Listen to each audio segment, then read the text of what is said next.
next two women have dedicated their lives and careers over the last 20 years to Gonzaga. For each of them, this year will be their final year at the school. Please join me in thanking them for their tremendous work, and I ask them to both come forward and to be recognized. Miss Heather D. Sanders and Sister Seton E. Kaneen.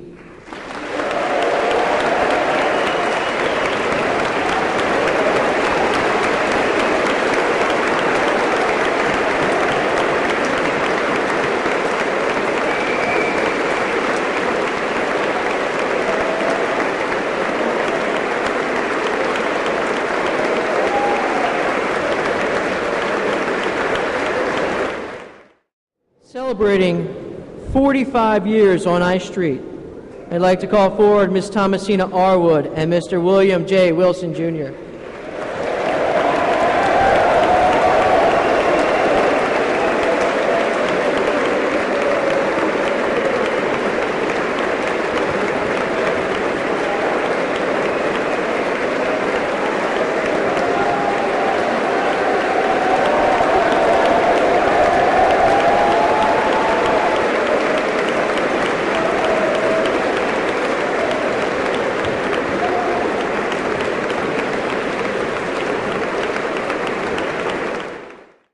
This year's recipient of the Father Cornelius A. Herlihy S.J. Award came to Gonzaga College High School 19 years ago.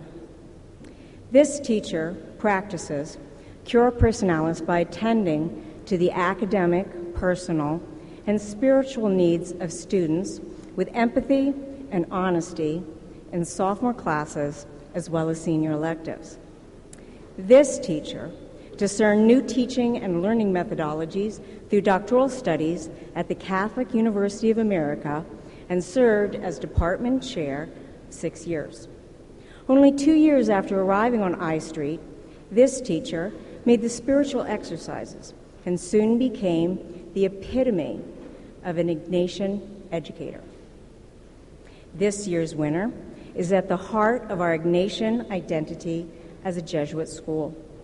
The Society of Jesus asked this teacher to be a founding member of the Colleagues of the Maryland Province, which promulgates such programs as Province Day, the New Teacher Retreat, the Jesuit Collaborative, and Magi for Faculty Faith Formation. The winner of this award serves on the Jesuit Conference Advisory Committee on Interreligious Dialogue, the Mission and Identity Panel for PASE, and the board of the Contemplative Leaders in Action. This year's recipient also served on the pilot project for the sustaining agreement with the Jesuit Maryland Province. We owe the smashing success of our Ignatian Heritage Days to this person's tireless, behind-the-scenes efforts to bring the Jesuit worldview and vision of creation to our community.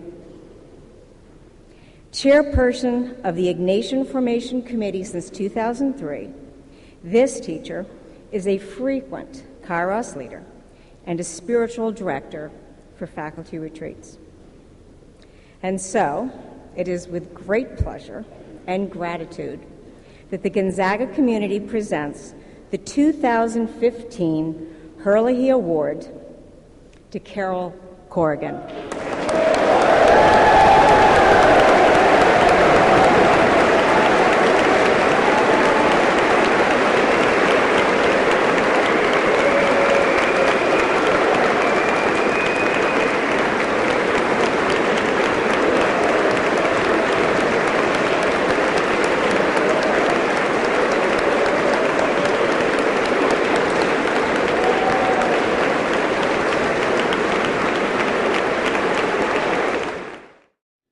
Each thing that you do well, as a thank you to God for His gift to you, becomes your gift back to God, and it builds us up as a community.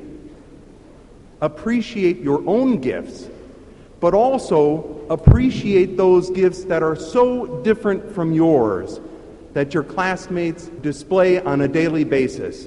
Just what we have seen here, the arts, academics, athletics, service, all wonderful gifts given to us from God. When we do not appreciate our gifts and we do not recognize them as gifts, one of two things can happen. Either those gifts will disappear and they will wither on the vine, or we forget that what we have is a gift and we treat it as an entitlement, as something that we deserve and we earn. Both can take away the very nature of a gift. And that is not what God wants from the gifts He gives us. God's gifts are always intended to remain gifts, and therefore we receive them with great joy, we cherish them, we develop them, and then we need to give them away in some way, shape, or form. All the ways in which you have achieved greatness is not just for you. It's for you then to say, Lord, thank you, and now how can I give away what you've given to me? I want to congratulate each and every one of you and thank you for working so hard to develop the gifts that God has given you. Even if you did not receive an award today, the extraordinarily gifted nature of the Gonzaga community is on display in every one of you every day. I thank you. I encourage you to continue to use those gifts for God's service. And I ask that God continue to bless you and bless Gonzaga. Thank you, and God bless.